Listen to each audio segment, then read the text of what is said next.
Sexta dica: explique o conteúdo para outras pessoas. Na verdade, pode ser para outras pessoas ou pode ser para você mesmo. A ideia é que você aprendeu o conteúdo, você revisou, você fez o exercício, agora passe adiante esse conteúdo, porque assim você vai memorizar ainda mais aquele conteúdo, porque quando você vai explicar, você usa suas próprias palavras, né? Você usa termos, jargões, gírias que são do seu dia a dia. Você faz analogia, exemplificando com coisas do seu cotidiano. E essas associações com coisas da sua vida mesmo, da sua realidade, te ajudam a compreender melhor o conteúdo e a memorizá-lo. Então, quando você já estiver aprendendo o conteúdo, explica ele. Vai para frente do espelho e explica para você mesmo, como se estivesse numa apresentação. Pega o celular, faz um vídeo, grava você explicando aquele conteúdo. Ajuda os colegas da sua turma, né? Os colegas da classe. Pega o seu irmãozinho mais novo, explica para ele o conteúdo, né? Quando você consegue explicar até para uma criança, significa que você compreendeu bem mesmo aquele conteúdo. Albert Einstein tem uma frase que diz: se você não consegue explicar algo de modo simples, é porque você não entendeu bem a coisa. Então, se você consegue explicar o que você aprendeu a, por exemplo, uma criança, explicou de modo simples, é porque você compreendeu já aquele conteúdo. Explica para o seu animalzinho. Eu, por exemplo, aqui dou várias aulas para o John, meu gatinho. Então, exercite você ensinar. Mesmo que você seja tímido, tenha vergonha, então, como eu disse, faz exercício com você mesmo, né? Usando o celular e depois apaga, usando o espelho. Isso, além de te ajudar a compreender o assunto, vai te preparar para, por exemplo, quando você precisar apresentar um seminário, um PIBIC, um PIBEX, né, um PCCT, que é uma fase da sua vida que não tem para onde você correr. Em algum momento você vai ter que fazer uma apresentação pública. Então você já vai praticando isso também. Sétima dica: cuide da sua saúde física e mental. Para que você possa ter um bom rendimento nos estudos, você precisa estar com a sua saúde em dia. E uma maneira de você cuidar da sua saúde, olha só, é dormindo. Tem coisa melhor do que dormir? Tem não, né? Mas olha, não é dormir no corredor ou dormir no meio da minha aula, porque senão, alguém pode voar. A ideia é que você durma bem à noite, que é o horário que você deve descansar. Você deve dormir entre 7 a 9 horas seguidas. Essa variação aí vai depender de acordo com o seu relógio biológico, que cada pessoa tem o seu próprio. E aí só você vai identificar quantas horas de sono você precisa para acordar bem, descansado, disposto. Quando você acordar, quando você for dormir, né? As dicas para você dormir bem são você jantar 4 horas antes de deitar. Quando você estiver próximo de dormir, umas 2 horas antes de dormir, você se mantenha num ambiente escuro. Pega o seu celular, se você gosta de ficar no seu celular, diminua o brilho da tela, coloque ele no modo noturno para tirar aquela tela azul, porque é na escuridão que a gente produz a melatonina. A melatonina é o hormônio do sono, que vai te permitir ter uma boa noite de sono.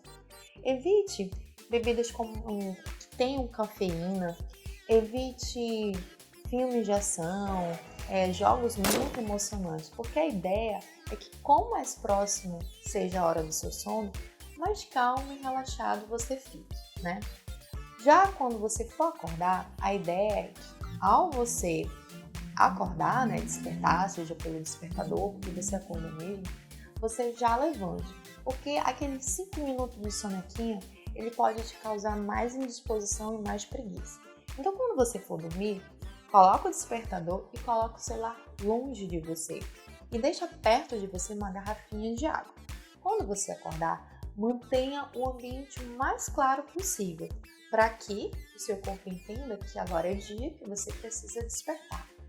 Tome essa garrafinha de água, porque a água vai te ajudar a hidratar e a te manter ativo. Quando você coloca o celular longe, você é obrigado a ter que levantar para desativar o alarme. E isso de levantar acaba te despertando para o dia. Cuidar bem da sua alimentação também faz parte desse cuidado. Há alimentos que podem te prejudicar nos estudos e outros que podem te ajudar a melhorar o seu rendimento. Sabe aquela história do X tudão que você come lá na praça? Pois é. Alimentos gordurosos, ricos em açúcares, conservantes, eles podem te prejudicar nos estudos. Isso porque eles podem te causar problemas na saúde mesmo e te causar mais sonolência, mais indisposição.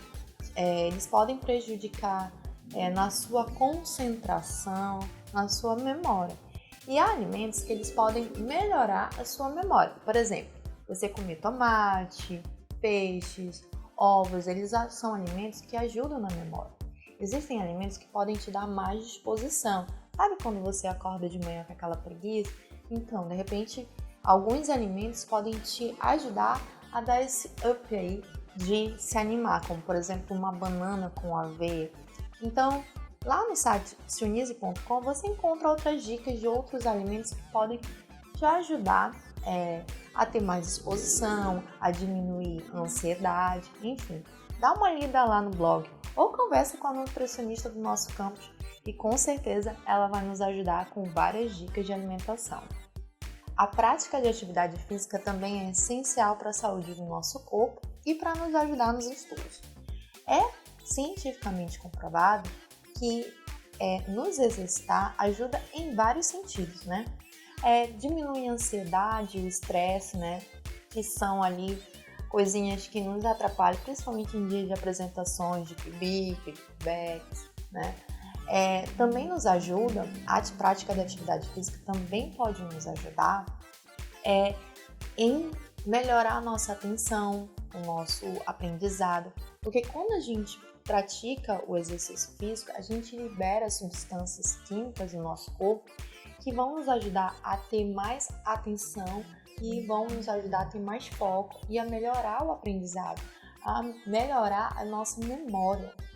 Sem falar que podemos aproveitar esse momento de atividade física para revisar ou reforçar alguns conteúdos. Por exemplo, enquanto você faz uma caminhada ou uma corrida, você pode botar um fone de ouvido com um podcast e ir aprendendo o conteúdo ou revisando o conteúdo que você já estudou.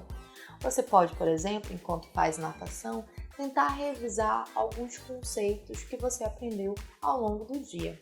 Então, mas claro, isso se você tiver consciência corporal e tiver um bom conhecimento da atividade física, porque lembra, o nosso cérebro não sempre consegue ser multitarefa, né?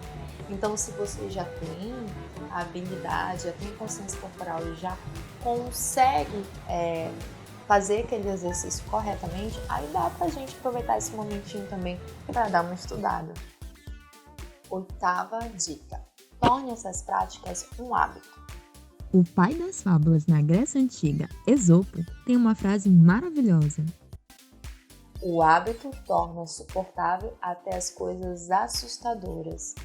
Pois é, quando você cria uma rotina e torna isso um hábito, é muito mais difícil você quebrar, porque hábitos são difíceis de serem quebrados. Então torne a prática de estudar diário uma coisa que torne um hábito seu, né? Já faça parte do seu dia a dia. Eu particularmente falei lá no começo do vídeo, eu não gosto de estudar, eu acho estudar chato que só, mas isso já se tornou um hábito do meu dia a dia e quando eu não estudo eu fico meio agoniada, sabe? Parece que tá faltando alguma coisa, eu não consigo mais viver sem estudar, então porque isso já se tornou um hábito. Então cria uma rotina, faz um cronograma, cria uma rotina e tenta obedecer isso. Existe até uma pesquisa que diz que o tempo mínimo para que algo se torne um hábito é de 21 dias. Então, monte um cronograma de estudo, de atividade, de tarefa, atividade física, momentos de lazer. Monta o seu cronograma de segunda a domingo, da hora que você acorda, da hora que você dorme, e tenta seguir esse cronograma. Mais ou menos em um mês você vai ver que aquilo ali já se tornou hábito é que o que parecia tão difícil, tão chato e tão desgastante vai se tornar algo meio que automático e quando você vê, já nem sofre mais tanto assim, já nem acha mais tão insuportável, você já consegue levar de boa. Pronto, as dicas eu já te passei, agora quem vai seguir o caminho é você. Entenda que pessoas diferentes aprendem de modos diferentes em tempos diferentes. Siga o caminho que mais se adequa à sua realidade. E bons estudos!